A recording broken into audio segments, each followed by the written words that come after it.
오늘은 3월 둘째 주일로서 사순절 넷째 주일일 뿐만 아니라 대한예수교 장로회 총회가 정한 남성교회 주일입니다. 요즘 우리 남성들이 얼마나 어렵고 힘들게 살아가는지 모릅니다. IMF 때보다 더 어려운 코로나19의 위기의 시대를 살아가고 있습니다. 정말 인생의 거대한 장벽에 부딪혀서 앞이 캄캄하고 어떻게 일어서야 할지 알지 못하는 낙심과 좌절 가운데 있는 성도들이 많이 있을 겁니다. 지난날 이스라엘 백성도 그러했습니다. 요단강을 건너고 나서 이 요단강에서 5km 떨어진 길갈이라는 곳에서 처음 유숙했습니다. 그리고 그들이 그곳을 출발해서 2km 떨어진 이 여리고성이라는 첫 번째 성을 마주치게 된 것입니다. 그들이 그 거대한 여리고성을 어떻게 무너뜨렸는가 하는 걸 보면서 우리 코로나19 시대로 인해서 참으로 어려운 때 우리 앞에 닥쳐있는 이 여리고성과 같은 성벽을 어떻게 무너뜨릴 것인가, 이 시간도 들려주시는 하나님의 음성을 다 함께 들을 수 있길 바랍니다. 먼저 본문 2절 말씀을 다 함께 읽겠습니다. 여호와께서 여호수아에게 이르시되 보라, 내가 여리고와 그 왕과 용사들 내 손에 넘겨주었으니. 아멘. 고대 근동 세계의 전쟁은 이 성을, 벽을 무너뜨리고 아니면 성문을 부순 다음에 침휘해서 그 성을 정복하는 것이 일반적인 전쟁이었습니다. 그런데 여리고성은 이 성문이 철통같이 닫혔을 뿐만 아니라 침입하는 사람조차도 없었어요. 이런 철통방어를 하는 여리고성을 어떻게 무너뜨리냐는 거예요. 그리야 할 때 흔히 쓰는 전략으로는 이제 흙으로 성벽 위까지 경사를 놔가지고 그곳에 군사가 침입하는 길밖에 없어요. 그러려면 많은 인원이 동원돼야 되고 시간을 많이 들여야 되는 것입니다. 이렇게 난공불락의 이 여리고성을 앞두고 하나님께서는 은혜의 방법을 가르쳐 주신대요. 이 높이가 9m에 이르고 성벽 두께가 3.5m에 이르고 더 나가서 이 여리고성은 더욱이 이중 성벽으로 되어 있어요. 그래서 3.5m나 4.5m에 이르는 그 사이에 두 성벽을 쌓아놨으니 결코 인간적인 힘으로는 공략할 수 없는 그런 여리고성에도 불구하고 하나님께서 여호수아에게 약속의 말씀을 오늘 본문 가운데 들려주고 계십니다. 보라, 내가 여리고와 그 왕과 용사들을 내 손에 넘겨주었느니라. 하나님께서 여호수아에게 그 여리고성과 왕과 그 용사들까지도 다 넘겨줬다는 거예요.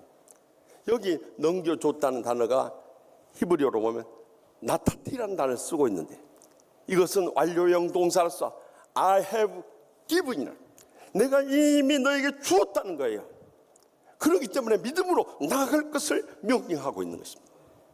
그들이 그 거대한 여리고성을 무너뜨린데 가장 먼저 가졌던 조건은 하나님께서 이스라엘 백성들의 그 성을 이미 승리를 주셨음을 약속하심을 믿는 믿음에서 시작됐다는 것을 잊지 마시기 바랍니다. 우리도 인생을 살면 영적 싸움입니다.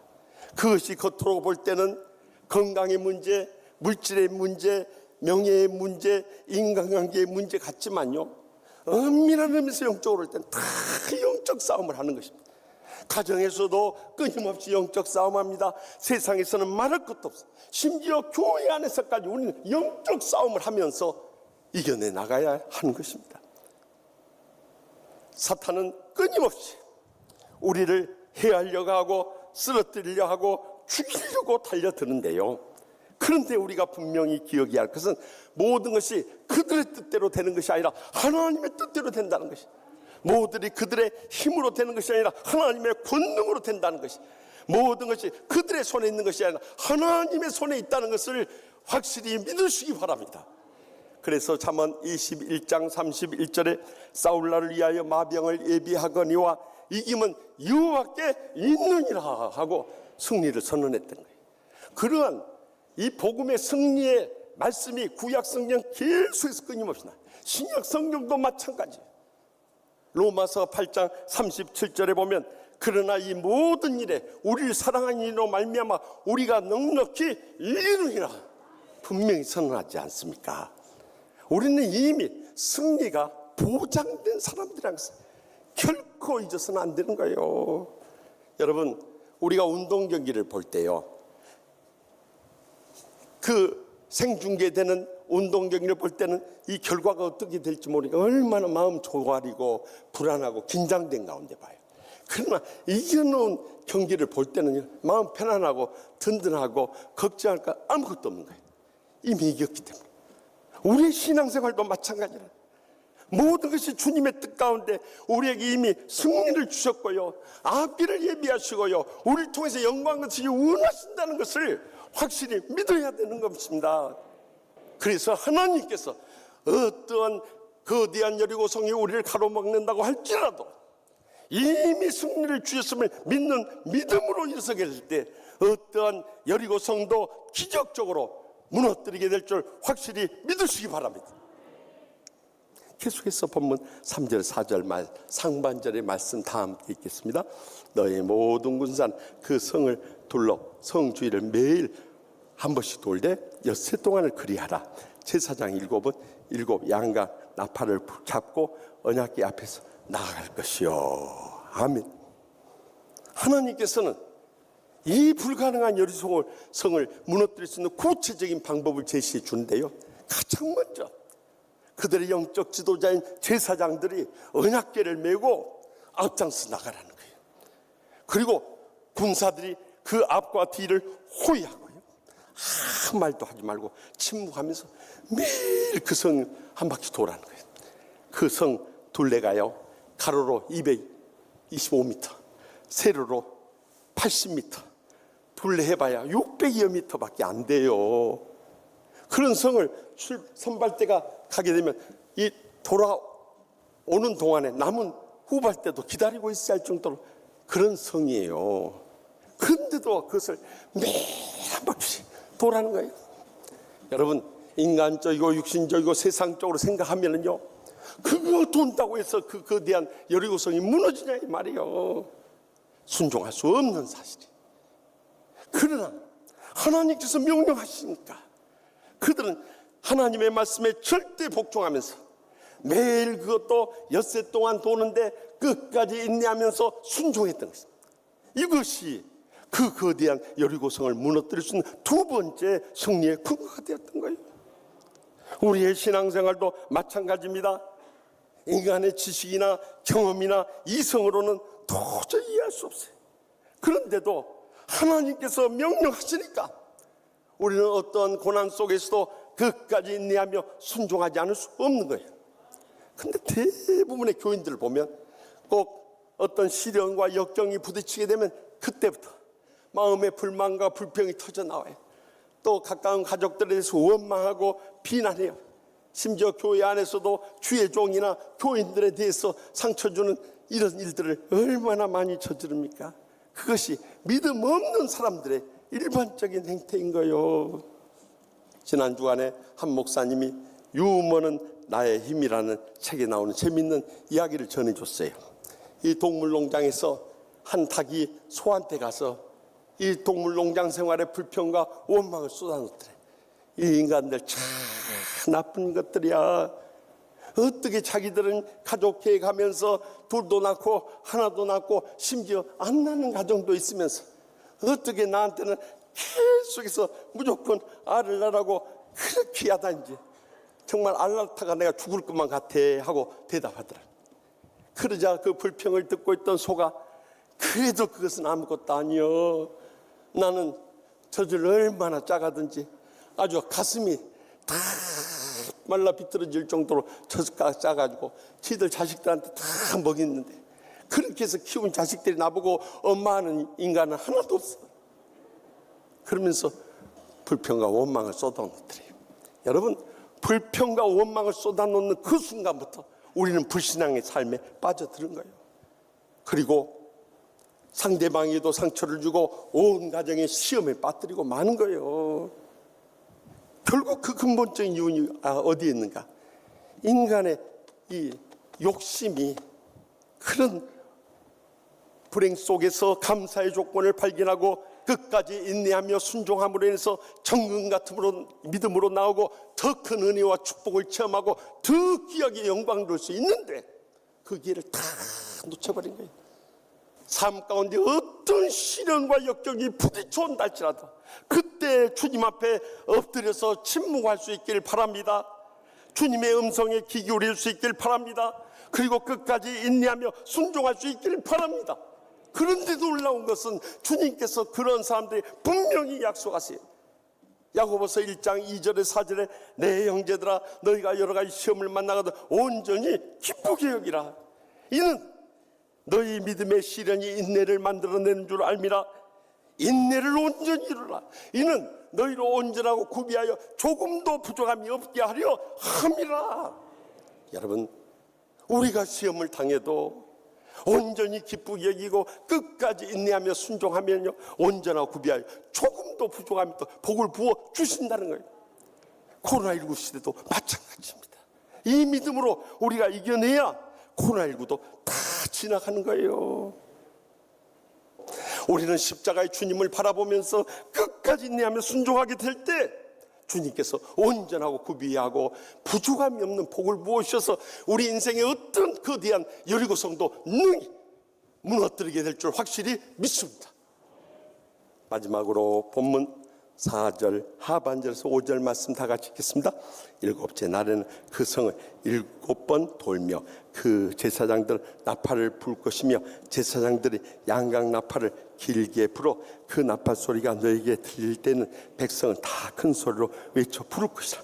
그리하면 그 성벽이 무너졌느니 백성 각기 앞으로 올라갈지니라 하시매. 아멘. 위기를 살아갈 때 우리가 붙잡을 게 뭐가 있어? 기도줄밖에 없는 거예요. 합심해서 부르짖는 길밖에 없는 거예요. 그런데 이렇게 보면 말이 많은 사람일수록 기도 안 해요. 불평과 원망이 많은 사람일수록 새벽 기도회나 심야 기도에 모습을 찾아볼 수 없어요. 특별히 사순절을 맞이했는데도 그들은 깨어서 기도하지 않아요. 다 영적으로 잠들고 병들고 죽어가고 있는 거예요. 그런데도 그것조차도 깨닫지 못하고 신앙생활 하는 사람들이 이 땅에 얼마나 많냐. 그래서 주님께서 말세의 마지막 때 꼭 기억해야 할 말씀이 베드로전서 4장 7절에 나옵니다. 만물의 마지막이 가까이 왔으니 그러므로 너희는 정신을 차리고 근신하여 기도하라는 거예요. 만물의 마지막이 가까운 때일수록 코로나19로 어렵고 힘들수록 영적으로 깨어서 기도하라고 명령하신대요. 제가 이렇게 목회하면서 보면은 말세의 마지막 때가 될수록 주의 종들이나 교인들의 삶 가운데 제일 무너져간 게 뭔지 아십니까? 바로 이 기도인 거예요. 그래서 주님께서 그걸 아시고 만물의 마지막에 가까이 왔을 때 무엇보다 뜨겁게 사랑할지니 사랑하는 죄를 덮느니라고 사랑을 강조하신 것이 아니라 너희는 정신을 차리고 근신하여 기도하라고 강조하셨던 거예요. 우리가 기도하게 될 때 진정으로 어떤 원수도 사랑하게 되고요, 선한 정죄할지 봉사하게 되고요, 하나님의 영광을 크게 드러낼 수 있기 때문에 이토록 기도를 강조했는데요, 많은 사람들 이 기도에 무릎이 무너져버리고 기도줄 놓쳐버린 교인들이 이 땅에 얼마나 많이 있나요? 여러분, 멀리 갈 것도 없어요. 지난날 20여 년 전에 우리 교회가 큰 환난 가운데 우리가 어떻게 일어서서 오늘 이렇게 됐습니까? 다른 거 아무것도 없어요. 새벽이나 밤이나 성도들이나 주의 종들이나 그저 주여 주여하고 눈물로 부러지는 것밖에 없어요. 그런데 우리 자신은 이미 축복을 받고 가정은 행복해지고 교회는 은혜롭게 이렇게 부흥하게 된 거예요. 그래서 우리가 그때 부르짖으면서 주제로 삼았던 말씀인 예레미야 33장 3절 말씀을 꿈에도 잊어서는 안 되는 거예요. 다 같이 읽겠습니다. 너는 내게 부르짖으라. 내가 내게 응답하겠고 내가 알지 못하는 크고 은밀한 일을 내게 보이리라. 분명히 약속하지 않습니까? 여러분, 우리가 부르짖으며 기도할 때 주님께서 기적적으로 응답해 주실 뿐만 아니라 우리가 알지 못하는 크고 은밀한 일 하니까 몰래 무슨 일을 해준가, 이게 아니에요. NIV 영어 성경은 unsearchable이라는 단어를 써요. 이것은 우리가 찾아낼 수 없는, 헤아릴 수 없는 불가사의한 일들이 우리의 부르짖는 기도를 통해서 응답된다는 거예요. 그런데 우리의 삶에 근심 걱정은 많아요. 낙심하고 좌절한 많아요. 절망하고 불행한 고통에서 못 헤어나오면서도 왜 기도를 안 하냐 이거예요. 이것이 너무 안타까운 거예요. 더욱이 코로나19로 인해서 건강이 염려된다고 자식들이 교회 나가지 못해서 나오지 못하는 어르신들 얼마나 많고, 또 심지어는 우리 젊은 집사들은 직장에서 만약에 교회 가서 코로나19 감염되면 당장 해고다고 하니까 그것에 두려워서 못 나와요. 여러분, 이렇게 인간적이고 육신적이고 세상적인 계산하면서 믿는 것은 엄밀한 의미에서 그것은 복음주의 신앙이 아닌 것입니다. 그것은 기복주의고 세속주의고 인본주의 신앙인 거예요. 그러나 복음주의 신앙은 어떤 상황 속에서도 죽으면 죽으리라는 믿음을 가지고 일어서야 되는 것입니다. 그런데 저희 어렸을 때 그런 영화가 있었는데, 남자는 졸개 여자는 배짱이라는 영화 기억나세요? 그런 것도 기억 못하고 뭐하고 사십니까? 세월이 지나면 지날수록 남성들의 힘을 잃어버리는 거예요. 사실 가정의 영적 다장인 우리 남편들이 영적으로 충만하게 일어서면 가정은 행복할 수밖에 없고, 경영하는 일을 형통할 수밖에 없고, 하나님 나라를 위해서 귀하게 쓰임받으며 영광 돌릴 수밖에 없는 것입니다. 그런데 우리 가정의 영적 제사장들인 남편들이 무너져 가니까 점점 희망이 사라져가고 있는 이 서글픈 현실인 거예요. 저는 미국에서 유학생활 하면서 이민 목회를 할 때 들은 이야기입니다만, 한 서리집사 남편이요, 아내 권사님에게 끌려서 꼭 도살장에 끌려가는 소처럼 교회에 나왔어요. 그러던 그 가정이 여름 휴가 때 대서양 바다 낚시 갔어요. 요트를 빌려가지고 처음으로 바다 낚시를 갔는데 거기서 엔진 고장이 일어난 거예요. 조난 사고를 당한 거예요. 그러자 부인 권사님이 기다렸다는 듯이 당신 하는 짓이 그 모양이지 당신이 제대로 하는 게 뭐가 있냐고, 먼 요트 타고 바다 낚시 간다고 우리를 끌고 와서 이 바다 한가운데서 전부 상어밥이 되려고 하냐고 팍 불평하고 원망을 쏟아내는 거예요. 그때 남편의 놀라운 새로운 모습을 발견했다. 남편이 그렇더래. 가족들한테 이렇게 위기 때 우리가 뭐 해야 되겠어? 그러더니 먼저 셔츠를 벗더니 그 흰 셔츠를 낚싯대에다가 매달고 캄캄해지니까 랜턴으로 이렇게 비추고 구조를 요청했고 다 가판 올라와. 그러더니 거기 다 무릎 꿇고 엎드려서 이제부터 내가 인도한 대로 주여 삼창하는 거야. 거기서 봤던 모양이야. 주의 종이 인도하듯이 주여 삼창하고 하나님이 우리 구조할 때까지 살려달라고 부르짖는 거야. 하고 주여 주여 주여 하고 부르짖는데요, 와, 남편이 그렇게 위대해 보일 수가 없더래. 그런데 놀라운 기적은 1시간 지난 후에 일어나 버려요. 지나가던 배가 그 백기 그 랜턴으로 비친 것을 보고 뚜 하더니 와가지고 구조해가지고 살아났다고 하나요?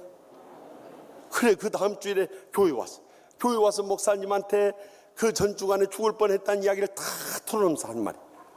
목사님, 저는요, 우리 남편이 매 주일마다 도살장에 끌려오듯이 그냥 끌려서 저 따라서 교회 나온 줄 알았어요. 그런데 위기에 떡 이르게 되니까 우리 남편의 위대한 모습이 드러난데, 저는 그 순간부터 남편을 새롭게 존경하게 됐습니다. 그러면서 하는 말이, 목사님, 멸치도 뼈가 있대요. 적어도 우리 남편들이 그런 믿음으로 일어서야 돼요. 아무리 어렵고 힘들어도 우리 하나님 말씀 붙잡고 일어서, 우리 어려울수록 주님 앞에 나와서 간절히 부르짖자고, 이렇게 합심 합력하게 될 때 우리의 가정에 어떤 여리고성이 우리 앞을 가린다 할지라도 우리는 능히 무너뜨리고 승리하며 영광 돌리게 될 줄 확실히 믿으시기 바랍니다. 사랑하는 성도 여러분, 남성교회 여러분, 그래도 우리는 자랑스러운 우리의 조국 대한민국에서 살고 있다는 감사하셔야 돼요. 또 우리 곁에 우리에게 조그만 위로와 힘이 되어줄 수 있는 부모와 형제들이 있다는 거 더욱더 감사해요. 그러나 가장 감사해야 할 것은 우리와 동거동락하면서 여러분의 생의 마지막까지 힘이 되어줄 수 있고 영원한 천국에서 함께 살 수 있는 우리의 영적 가족인 사랑하는 성도들과 주의 종들이 있다는 거 감사하시기 바랍니다. 그렇기 때문에 코로나19가 아니라 어떤 거대한 여리고성이 우리 앞에 가로나인다 할지라도 우리가 이 말씀대로 하나님께서 우리에게 승리 주심을 확실히 믿고요, 끝까지 주님 십자가 바라보면서 인내하고 순종하고요, 마지막까지 살아계신 하나님만 믿고 합심해서 부르짖을 때 우리 인생의 앞에 가로막은 어떠한 여리고성도 무너뜨릴 뿐만 아니라 결국 최후의 승리 거두며 영광 돌린 복된 생에 모두 살아가게 될 줄 확실히 믿습니다. 기도하십시다.